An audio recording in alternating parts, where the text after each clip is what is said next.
It's nice to see you again. Actually, pinag-usapan na namin that the last time that we shared the stage together was last year during the finals of Summer Buddies Quest Year 16. Correct. That was June. Right. Special shout out to AZ wherever he is right now. Nasa naman. Go.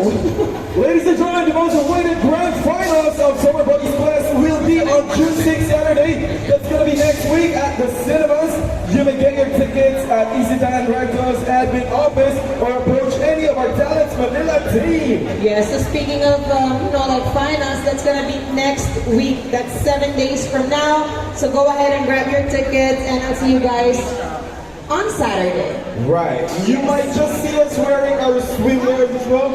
Ooh. Just kidding. I'm actually thinking of that because sa mga previous nating mga taon, lagi tayo medyo formal, so why not show more skin also? You don't like that? Let's think about that Okay. 1,000 times. Let me know. But before we move forward, ladies and gentlemen, to our next segment, let me introduce to you our resident panel of judges, starting with the Deputy General Manager of Talents Manila, Ms. Jen Colby Herancho. Thanks, Jen. I love saying this. Seasoned fashion stylist and designer, Mr. Jonathan Alegre. Looking avocado top. Right, looking more fresh today.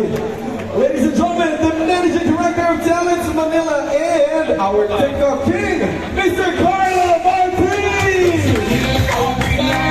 I know that's gonna be hard. You know what, seeing actually the ladies and the guys over there, we actually have a very, very competitive batch this year. Ang daming matatangkad, especially sa girls, and ang daming competitive. You guys are all beautiful. Correct. Exciting to. And I also noticed nila, ginagastos na ng mga talent managers or handlers ngayon ang kanilang mga costumes. Oo. Very makina. Correct. Talagang may budget na sila ngayon. Yes. Alright, ladies and gentlemen, moving forward. Ito nga, they'll be having the hardest job for today, mga kaibigan, ang ating board of judges. Yes. So just to give you guys a little idea, sila ay pipili ng kanilang top 3 for this segment and then we'll be announcing the winner as well. And the winner will receive 3,000 pesos. Yes, that's 3,000 pesos for that just one special award. Correct. So, every year naman natin itong ginagawa. This fashion show actually will serve as the, how do we call it? Preliminary. Diba? Teaser, Preliminaries. I'm doing this job for you, El. Thank you so much. I'll do narrator our judges today. We'll be having the hardest job. We have here Miss Jen. Yes, hi, hello, good afternoon, good evening, sorry. For this concept, the team event, what if we call it Korean theme? Yes, the Korean theme. The Korean theme is an artifact ng Greek mythology time. So, for this, they are Greek gods and goddesses. So, what we're looking for is the commanding presence of a god and a goddess. Right. And also the mythological storytelling in their costumes. Oh, you should be telling a story while doing the rap. Yes. And we're gonna be choosing our top 3. top 3 and then and for my best it came out with for the babe number 16. Sorry. Please come forward. Please step forward, babe number 16.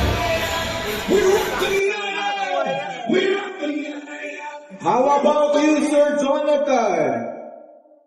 Okay, and for my top Korean outfit is number 23. Look for my Step forward. There we go. Meron siyang pakpak. Such a cutie. How about you, Sir Jonathan naman? Fresh in. Avocado queen. Hi, Phoenix. Summer pa rin naman kasi. So, Wala na ako ibang sasabihin. Hanggang doon na lang muna yun. Well, for judge number 2, my Parian, babe, I choose number 22. Raven.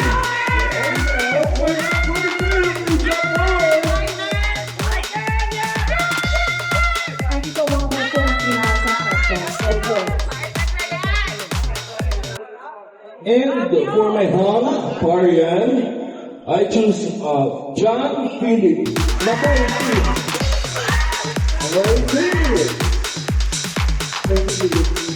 There you go, thank you very much, Sir Jonathan. Now let's have our TikTok king.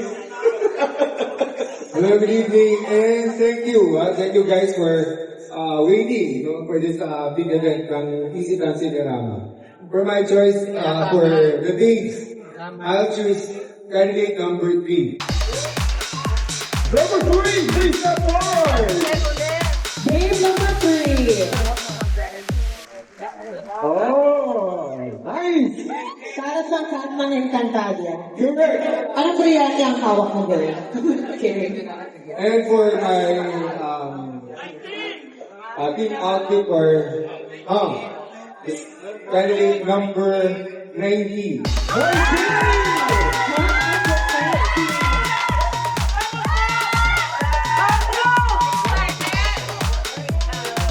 Now that we have our top 3, of course, we'll be announcing the winner. But before that, let's have a very quick recap.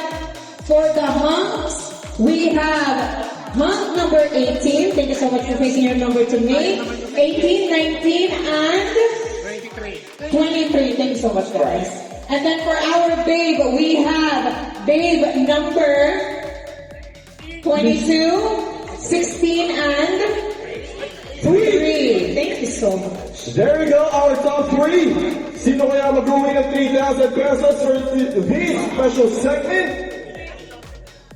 Let's find out from our judges.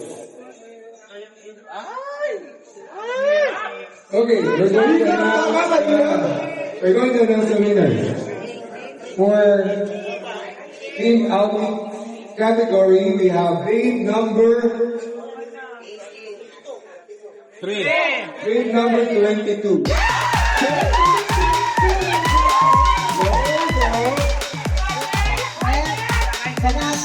Hindi na mga receiver ng 3,000 pesos.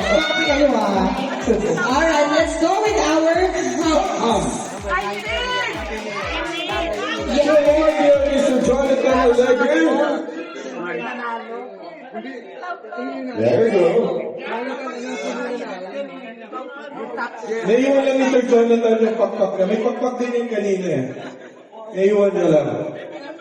Okay, for our hub, we have candidate number 19. Candidate number 9.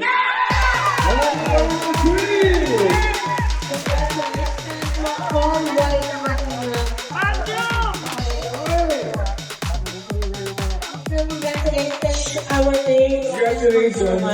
Thank you so much. They look like a perfect pair. Correct. Don't feel sad. This is just the first part of the competition for tonight. All right. So we have here our seasoned fashion designer slash stylist, to of course award. There you go. And of course the 3,000 pesos. Wow! Umpisa pa lang yan mga kaibigan, 3,000 pesos na agad. You know, one thing I noticed about these two, they were like really sharing a story or telling a story while walking a while ago. So advice natin nun sa mga ibang candidates, that when you walk, as if you're like telling a story to everybody so they can feel you, our judges can feel you. It's not just like walking the clothes, but it's more of like telling a story to everybody. And syempre, tulad ng lagi kong sinasabi, when you guys are carrying something heavy and something challenging to, you know, like carry, huwag ninyong ipapahalata na naghihirapan kayo. Right. Wow, you look so golden today. Parang gusto ko itang isama sa end ng yan. Then you look so beautiful in yours. So again, our winners will receive 3,000 peso cash each. And of course, I think they've also received certificates. There you go. Again, thank you so much. Candidates, you will now go backstage to prepare for the next segment. Ladies and gentlemen, still one round of applause for Hunter Blaze. I hope that you guys will do it quick. Thank you so much.